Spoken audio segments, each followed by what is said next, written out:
1000 தவறுகள் செய்திருந்தாலும் எங்க எல்லாரையும் நீங்க தான் மன்னிக்கணும். அப்ப நான் புறப்படுறேங்க. எங்க உங்க தங்கச்சி வசதியா வாழ்ந்த பொண்ணு அன்ன காவடியான நான் அதிர்ஷ்டவசமா அதுக்கு கணவனாயிட்டேன். கடைசி வரைக்கும் கண் கலங்காம காப்பாத்துறதுக்காக நான் ஒரு ஏற்பாடு பண்ணிட்டு வரேங்க. அது வரைக்கும் அவங்க இங்கே இருக்கட்டும். முடியாது, நானும் உங்களோட தான் வருவேன். என்னங்க, யாரும் போக வேண்டாம்னு சொல்லுங்க. நம்ம எல்லாம் ஒத்துமையா ஒரே குடும்பமா இருந்தா தான் இறந்து போன மாமாவோட ஆத்மா சாந்தி அடையும்.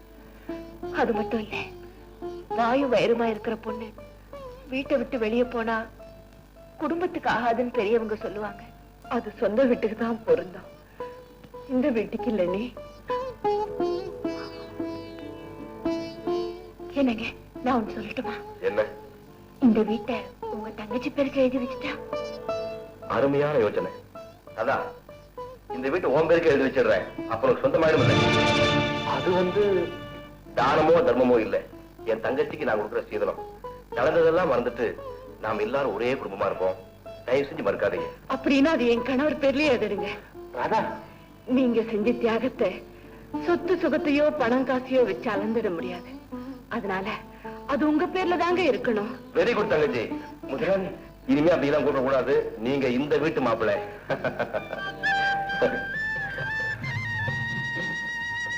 என்னங்க, இந்த 2 விரல்ல ஏதாவது ஒண்ணு தொடுங்க. எதுக்குன்னு சொல்லு, தொடுறேன். தொடுங்கள சொல்றேன். என்னடா அது?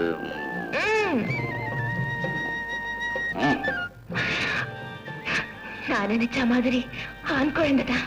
ஆஹா, அத்தியாவசியம். Very good. அதான் நெக்லஸ் எப்படி இருக்கு? ரொம்ப நல்லா இருக்குண்ணா. உன் அன்னைக்கு என்னுடைய அன்பளிப்பு. என்ன திடீர்னு? அவ எனக்கு ஒரு அன்பளிப்பு தர போறா. என்னது? ஒரு குட்டி பேல பெத்து தர போறான்னு சொன்னேன். ஆமா, இது அவங்க கிட்ட சொல்லலையா? சொல்லலையே. அண்ணி, என்கிட்ட கூட சொல்லாம மறைச்சிட்டீங்களே. அண்ணா, அப்ப போட வேண்டியதுதான். போடு. இருங்க, முதல்ல தங்கச்சி கழுத்துல போடுங்க. நீ போட்டுக்க. சொல்றத கேளுங்க. ஒரே வீட்டுல 2 பொண்ணுங்க வாயு வயிறுமா இருக்கும் போது எனக்கு மட்டும் வாங்கிட்டு வரீங்களே, இது உங்களுக்கே நல்லா இருக்கா? ஏன் சிரிக்கிறீங்க? சொல்லிட்டு சரிங்க. உன் புருஷன் முட்டாள் மடையன்னு நினைச்சியா? ஹாய். என்ன ஒரே மாதிரி 2 நெக்லஸ்? ஒண்ணு சம்சாரத்துக்கு, ஒரு தங்கச்சிக்கு. எப்படி இருக்கு? ரொம்ப நல்லா இருக்கு. என்ன விலை? ஒண்ணு 10,000 ரூபாய்.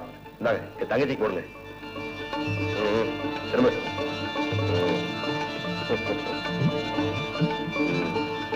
மாப்பிள்ளை, இன்னைக்கு நாள் நல்லா இருக்கு. வாங்க, வக்கீல பார்த்து வந்துடலாம். வரோம்.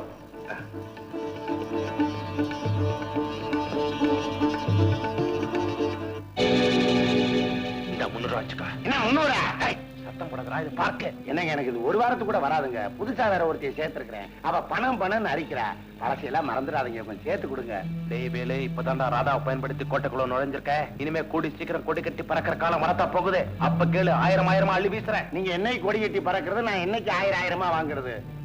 என்னங்க, இந்த செங்கல் சூளக்காரன் கல்லு வெந்து போச்சு வேகமா வாங்கிக்கிறான்றான். இப்ப நான் சொல்றதை மட்டும் செஞ்சு முடிச்சிட்டுனா மொசாக் பிளேயரை போட்டு கொடுக்குறேன். எதுக்கு வலிக்கு விழுகிறதுக்கா?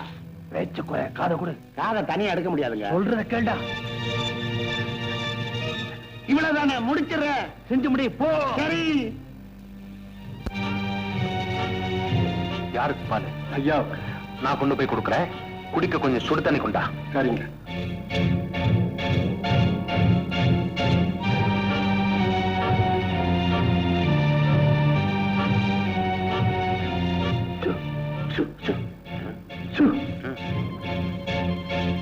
இந்தாங்க, நீங்க கேட்ட மாத்திரை.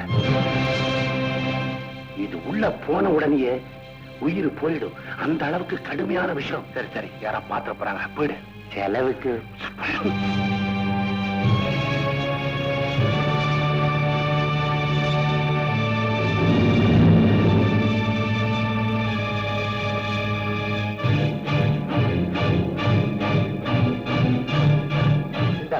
வேலைக்காரன் இல்ல? வேலைக்காரன் நான் ஒரு வேலையை அனுப்பிச்சிருக்கேன். அதுல விஷம் கலந்து. விஷமா? ஆமாங்க, பாவி. என் புருஷன் என்ன பாவம் பண்ணான்னு இப்படி ஒரு துரோகத்தை பண்ண. என் மேல இருக்கிற பழிய தீர்த்துக்கிறதுக்கு உனக்கு வேற வழியே தெரியலையா? என்னங்க என்ன நடந்தது? உங்க அண்ணனை கொல்ல பால்ல நான் விஷம் கலந்துதான் உங்க அண்ணி சொல்றாங்க. அண்ணி, ஆமா ராதா, அப்படின்னா உடனே ஏன் தடுக்கல? அதிர்ச்சி ஏற்பட்டு அசந்து போய் நின்னுட்டேன். உணர்வு ஏற்பட்டதும் ஓடி வந்து தடுத்துட்டேன். அப்ப இந்த பால்ல விஷம் கலந்திருக்குன்னு சொல்றீங்களா? ஆமா. உண்மையாவா? சத்தியமா.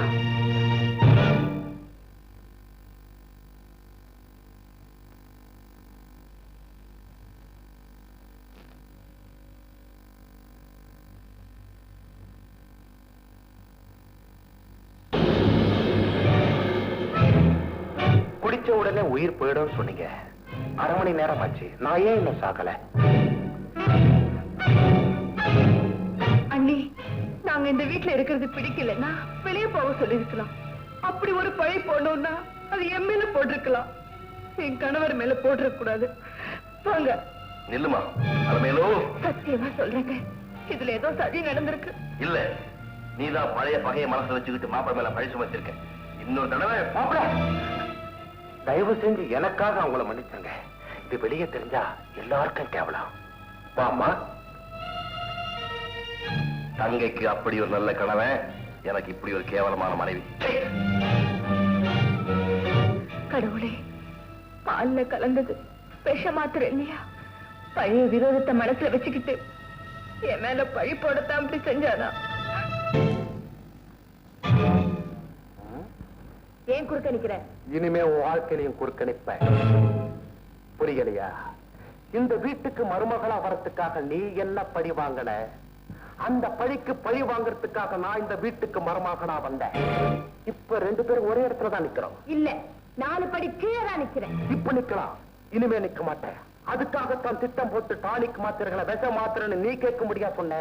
நீ பார்த்த பால்ல கலக்கல. அதுக்கப்புறம் அதை நானே குடிச்சு உன் கனவு மனசுல கலங்கத்தை விதைச்ச.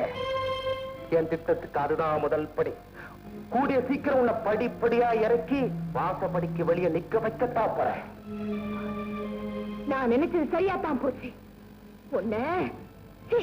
உங்ககிட்ட என்ன பேச்சு பேச வேண்டிய இடத்துல பேசிக்கிறேன்.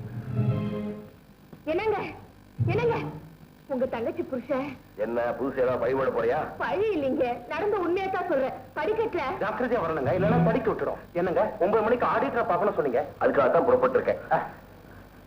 நில்லுங்க, அவரை பத்தி சொல்றத கொஞ்சம் பொறுமையா. உன் கதையெல்லாம் கேட்க இப்ப நேரம் இல்ல. புறப்படுவோமா? பாலு, அவரு இந்த வீட்டு மாப்பிள்ளை, கொஞ்சம் மரியாதை பேசு. நீங்க போங்க.